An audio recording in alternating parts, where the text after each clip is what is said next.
Hey family, how everybody's doing? My name's Sergeant Alan Anderson, and today I'm here to talk about my grandfather, Arthur Anderson. I enlisted in the United States Army in 1999. I was 19 years old. I enlisted because of my grandfather, honestly, and my uncle. My grandfather, Arthur Anderson, and my uncle, Anthony Anderson. I enlisted in the Army 2001. I was 20 years old, about to turn 21. I enlisted because I didn't really know what I was going to do. I came to a turning point in my life. I didn't really know, but I knew I wanted something better for myself. I knew I wanted something better for my family. And I always thought back to my grandfather, Arthur Anderson. He served in the Army, and I thought back to my uncle, Anthony Anderson. He served in the Air Force.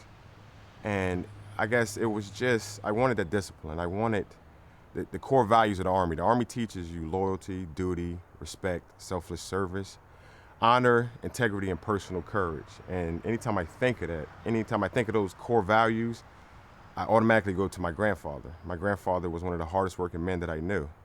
And I just wanted to emulate that. I can't say it any other way. He was just a hard worker. If I think of a man, I think of my grandfather. Regardless, he would get things done. You might not know how he got it done, but he would get it done. He would do anything he had to do to provide, and it was just something that always stuck with me. And that's why I enlisted in the United States Army. Legacy is about tradition.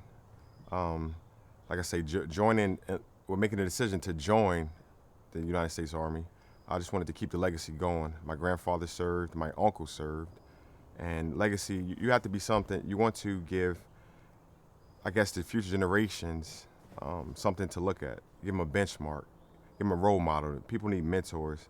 The same way my grandfather was a mentor to me, I just wanted to be that to somebody else. Maybe my nephew, niece, future niece, anybody could see me in uniform and say, hey, you know what?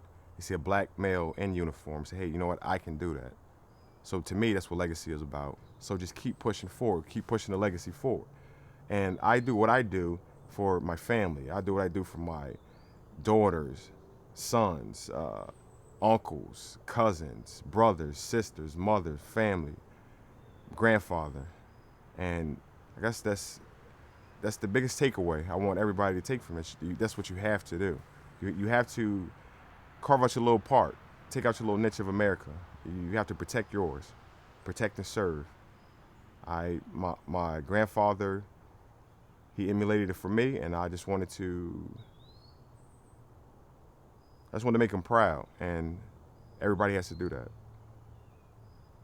But like I said, I was very active and I paid attention in life because I had a good family that raised me. But I always wanted to be a soldier. But my older brother, he had gone, and my other brother, he had gone, and I was the next one. But I was the only one that came later and that was hurt. But I did a lot of things there before I got involved in a lot of things because I always been the first one to stick my life out for a friend or whoever, protecting them.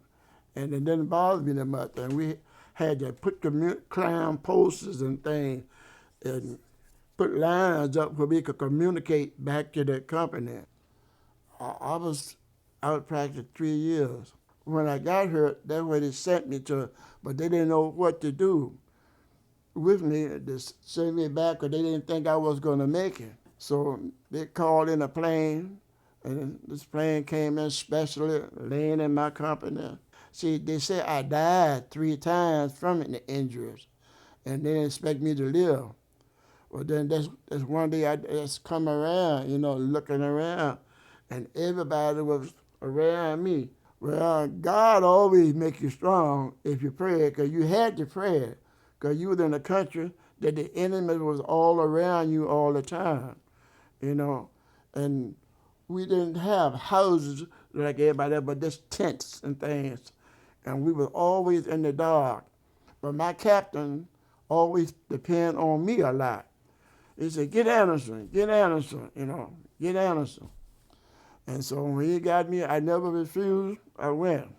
So we had to go up in the woods to take a message to the 7th Division that there was a tank battalion because they had noticed that the enemy was getting ready to make a push over the hill.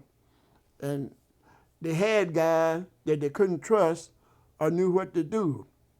And so my company commander come over there and got me. I met Fern at the church.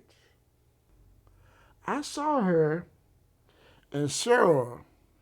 See, Sarah was looking at me, but she was telling Fern about me. So Sarah was like an Edward, you know, Edward. Yeah, because she used to live around the corner on Sumter Street. You know, you come out the church and go down the street and make a left down there. Fern lived back down in there somewhere. So, but she came to church. She and Sarah was good friends, you know. And Sarah, she said, Sarah was telling her, I got somebody you got to meet. My mind was telling about it, because I had to find me first. I was still won't trust anybody I met, you know. And I used to see guys that didn't look right, and I always kept my eyes on them, you know.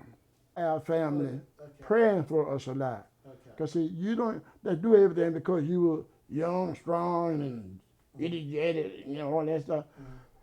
Your parents, your mother, and all, they always, and the church always praying for us. Bless our children in the war zone, whatnot. A lot of times, any problem, got a sniper ready to take your head off. Well, here, another soldier come by and see him, boom, he blow his head off. So your son get a chance to live again, you know. He may hear him fall, but he ain't gonna know where he was from the beginning, you know. And that way it was. And that sums it up. On behalf of me and the family, Pop, I just want to say I love you. We all love you. Happy birthday. Arthur Anderson, we salute you.